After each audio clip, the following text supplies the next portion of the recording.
এটা হচ্ছে কাবা শরীফের সাইর এলাকা। এটা মারোয়া প্রান্ত, ঠিক এই কর্নার থেকে শুরু হয়েছে মারোয়া প্রান্ত। এখান থেকে সাফা প্রান্তটা দেখা যাচ্ছে না, তবে বিল্ডিংটা যত দূর পর্যন্ত গেছে এটি হচ্ছে সাইর এলাকা। এটা ঠিক পরেই হচ্ছে পবিত্র কাবা শরীফ, এবং কাবা শরীফ উপরেই দেখতে পাচ্ছেন ঠিক পাশেই হচ্ছে জমজম টাওয়ার, বিশাল জমজম টাওয়ার। জমজম টাওয়ারের পাশেই এটা হচ্ছে আমাদের বর্তমান রাজার প্রাসাদ, আমাদের বাদশার বাড়ি একটা যা দেখতে পাচ্ছেন। বাদশার বাড়ির পাশেই ঠিক যে পাহাড়টা দেখা যাচ্ছে, এই পাহাড়টাই হচ্ছে বলা হয় যে সেই পাহাড় যেখানে নবীজি সাল্লাল্লাহু আলাইহি সাল্লাম তার হাতের ইশারায় চাঁদকে দ্বিখণ্ডিত করছিল। আমি আর একটু ক্লোজ একটা ভিউ নিয়ে একটু জিনিসটা একটু দেখাই দিই। ঠিক এই জায়গাটাই, এই যে পাহাড়টা যে দেখা যাচ্ছে উঁচু, রাজার বাড়ির ঠিক পাশেই, এখান থেকে উনি ইশারা করে চাঁদকে দ্বিখণ্ডিত করছিলেন। আমরা ঠিক এখন আছি মোটামুটি আবু জেহেলের বাড়ির উপরেই। হ্যাঁ, এই যে ঠিক সামনেই কিছু লোক দেখা যাচ্ছে যে দাঁড়ায় আছে একটু দূরে। এটাই হচ্ছে আসলে আবু জেহেলের বাড়ি ছিল। এটা এখন টয়লেটখানা, মানুষ এখানে মূত্র ত্যাগ করে।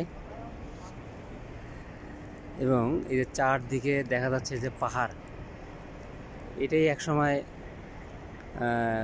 কুরাইশ বংশের লোকজন এখানেই বাস করত। হ্যাঁ, এবং এই যে দূরে যে পাহাড়টা দেখা যাচ্ছে, এটার পাদদেশে হচ্ছে নবী মুহাম্মদ সাল্লাল্লাহু আলাইহি ওয়াসাল্লামের জন্মস্থান। আমি আর একটু পাশে যেয়ে একটু দেখাই। আমাদের নবীজির জন্মস্থান হচ্ছে ঠিক এখানে। যে গাছটা দেখা যাচ্ছে, এই গাছটা ঠিক ওপাশেই, এই যে গাছটা দেখা যাচ্ছে, গাছটা ঠিক পাশেই হচ্ছে আমাদের নবীজির জন্মস্থান। এখানে নবীজির জন্মস্থান। এই এলাকাটা পুরোটাই হচ্ছে পাহাড়ে ঘেরা, এটা পুরোটাই পাহাড়ে ঘেরা। এটা হচ্ছে উত্তর দিকে দূরে একটা ওভারব্রিজ দেখা যাচ্ছে। হ্যাঁ, এটাই এই ওভারব্রিজের নিচ দিয়ে আসলে হারামের চত্বরে প্রবেশ করে সবাই। আমাদের হোটেলটাও ঠিক ওভারব্রিজের উপরেই একটা বড় একটা বিল্ডিং দেখা যাচ্ছে লালচে কালারের। ঠিক ওটার পাশেই আমাদের ওটাকে জেনাদ্রিয়া হোটেল বলে, হয়তো আপনারা বুঝতেছেন কিনা, যে ওভারব্রিজের ঠিক ওপারেই দেখা যাচ্ছে যারা লালচে একটা বিল্ডিং, ওটাকে জেনাদ্রিয়া হোটেল বলে, সকলেই চিনে। ওটা ঠিক পাশেই আমাদের হোটেল পাশে। হ্যাঁ, এবং এই জায়গাটার নাম হচ্ছে শেবা আমের, জায়গাটার নাম হচ্ছে শেবা আমের। আরেকটা বিষয়, একটা জিনিস দেখাই আপনাদেরকে, সেটা হচ্ছে যে ওভারব্রিজের ঠিক পাশেই দেখা যাচ্ছে যে এখানে নতুন অনেক কনস্ট্রাকশন কাজ চলতেছে। এটাই হচ্ছে বর্তমানে এক্সটেনশন বিল্ডিং। হ্যাঁ, খুবই দৃষ্টিনন্দন করে তৈরি করা। আমি অনেকগুলো ভিডিও করছি, ছবি তুলছি এখানে।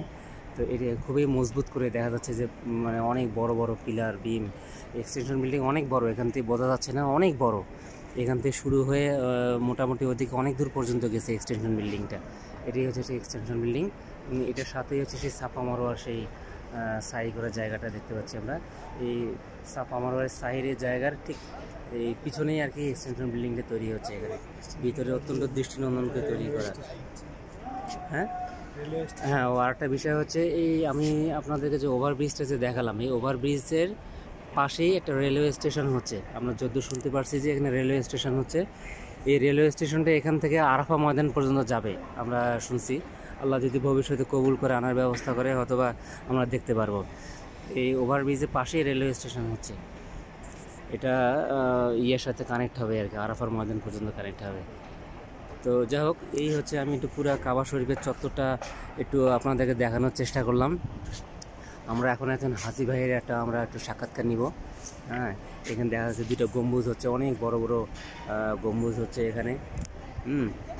তো এই হচ্ছে আমাদের কাবা শরীফের মোটামুটি এইখান থেকে আবু জেহেলের বাড়ির পাশ থেকে আর কি আমি একটা ধারণা দেওয়ার চেষ্টা করলাম আর কি আপনাদেরকে। তো আমরা একটু আমাদের একজন হাজি ভাইয়ের একটা সাক্ষাৎকার নিব। মানিক ভাই, উনি আসছেন সুদূর রংপুর থেকে আসছেন। আসসালামু আলাইকুম ওয়া রাহমাতুল্লাহ। আমি দীর্ঘ প্রায় 46 দিন যাবত এই মক্কা মদিনায় অতিবাহিত করলাম আমরা আল্লাহর রহমতে। সবাই সুস্থভাবে হজের সকল কাজ সুসম্পন্ন করতে পেরেছি। আমরা গতকাল বিদায়ী তাওয়াফ করেছি এবং আগামীকাল আমরা ইনশাআল্লাহ মক্কার উদ্দেশ্যে ছেড়ে যাব নিজ বাসভবনে ঢাকার উদ্দেশ্যে বাংলাদেশে।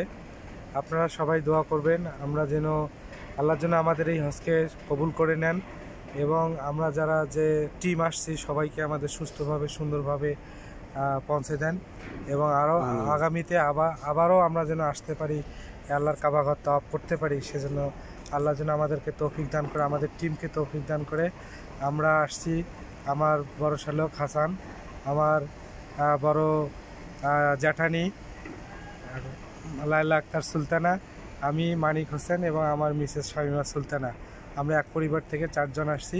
4 জনকেই যেন আল্লাহ সুস্থ রাখে এবং 4 জনেই যেন হজ কবুল করে।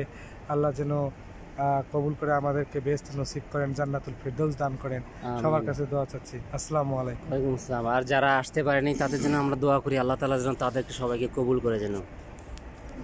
তো আসসালামু আলাইকুম। এটা হচ্ছে আবু জেহেলের বাসার পাশ থেকে আমি হাসান আজকের মতো বিদায় নিচ্ছি। আসসালামু আলাইকুম।